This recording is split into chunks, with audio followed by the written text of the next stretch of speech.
தெரிஞ்சு வந்து நீ என்ன ஏஜ் குரூப்பா வேணாரு, நீ இப்போ பிறந்த குழந்தையா இருந்து உனக்கு பேர் வச்சு நீ தொட்டிலேருந்து வெளில வரனாரு, இல்லை 95 வயசு கழவராரு, நீங்கள் சினிமா ஹாலுக்கு வருது எதுக்கு? ஒரு சூப்பர் பாட்டு பார்க்கணும், கேட்கணும். ஒரு சூப்பர் 2 3 டான்ஸ் நீங்கள் பார்க்கணும். சரியான ஃபைட்ஸ் எம்ஜிஆர் மாதிரி நீங்கள் பார்க்கணும். ட்ரிம்மாக இருக்கிற ஒரு ஹீரோ, இன்றைக்கும் காலேஜ் ஸ்டூடெண்ட்னா ஒத்துக்கிற மாதிரி ஒரு ஹீரோ.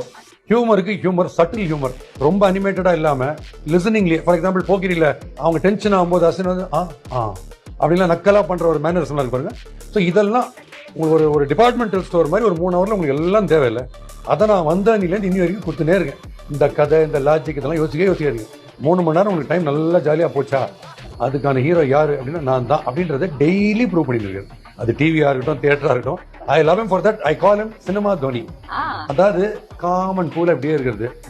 கேரவான்லையோ கார்லையோ சார் ஷார்ட் ரெடி அப்படின்னா மெதுவாக வருது, வந்துட்டு அங்கே போய் கேட்டுக்கிறது. அங்கே ஷார்ட்டில் வரும்போது ஸ்பிளிட் பர்சனாலிட்டி. அந்த கேரக்டருக்குள்ள எப்படி ஹியூமர் வருது, எப்படி ஆக்ரோஷம் வருது, எப்படி வந்து ஆவேசம் வருது, ஒண்ணுமே புரியாது. திருப்பி ஷார்ட் முடிச்சோடனே பழைய விஜய் அங்கேருந்து திருப்பி டேரக்டர் பக்கத்துல போயிட்டு அந்த மானிட்டர்ல அந்த சீன் அப்படி பார்த்துட்டு திருப்பி சாந்தமா திருப்பி போய் காருக்கே போறது. ஏன்னா அது விஜய் படம் சார், அவ்வளவுதான். அதுக்கு மேல என்ன வேணும்?